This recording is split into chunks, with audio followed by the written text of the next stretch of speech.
আমি ওই ব্যক্তিকে জান্নাতের আঙ্গিনায় একটা ঘরের গ্যারান্টি দেই যে ব্যক্তি তর্ক করার সময় নিজে হক এটা জেনেও সে তর্ক থামিয়ে দেয়। অনেক সময় হয় না, অনেকে পায়ে পাড়া দিয়ে ঝগড়া করতে আসে, এরকম আসলে নাই?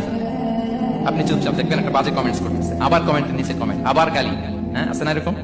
বিষ্ণু বলেন নিজে হক এটা জানার পরেও আর যাতে তর্ক না বাড়ে, যে তর্ক থামিয়ে দেয় জান্নাতের আঙ্গিনায় তাকে আমি একটা ঘরের গ্যারান্টি দেই। ওবিবাইতিন ফি ওয়াসাতিল জান্নাতি লিমান তারাকাল কাযিবা ওয়া ইন কানা মাযিহান। আর ওই ব্যক্তিকে আমি জান্নাতের মাঝখানে একটা ঘরের গ্যারান্টি দেই যে ব্যক্তি কৌতুক করার সময়ও মিথ্যা পরিহার করে।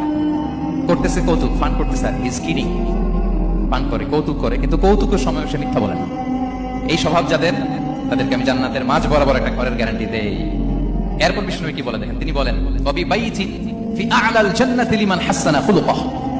আর জান্নাতের একেবারে হাইস্ট পিক অফ প্যারাডাইস, জান্নাতের সর্বোচ্চ স্তরে আমি একটা ঘর বা একটা বাসভবনের গ্যারান্টি ওই ব্যক্তিকে দেই যে তার আচরণটা সুন্দর করেছে, যে সুন্দর আচরণের অধিকারী হয়েছে, তাকে জান্নাতের হাইস্ট পিকে আমি একটা বাসভবনের গ্যারান্টি দেই।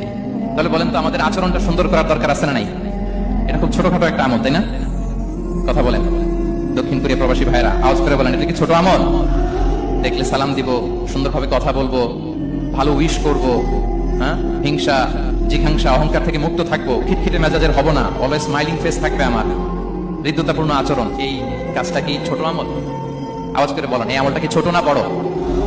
প্রিয় ভাইরা, বিষ্ণু ইসলাম সবার সাথে এরকম মাধুর্যতাপূর্ণ আচরণ করতেন, ছোট থেকে বড়, নারী থেকে পুরুষ, বন্ধু থেকে শত্রু, সবার সাথে সুন্দর আচরণ করতেন। এবং তার এই চমৎকার আচরণে মুগ্ধ হয়ে তার অনেক শত্রু মুহূর্তে তার বন্ধুতে পরিণত হয়েছে।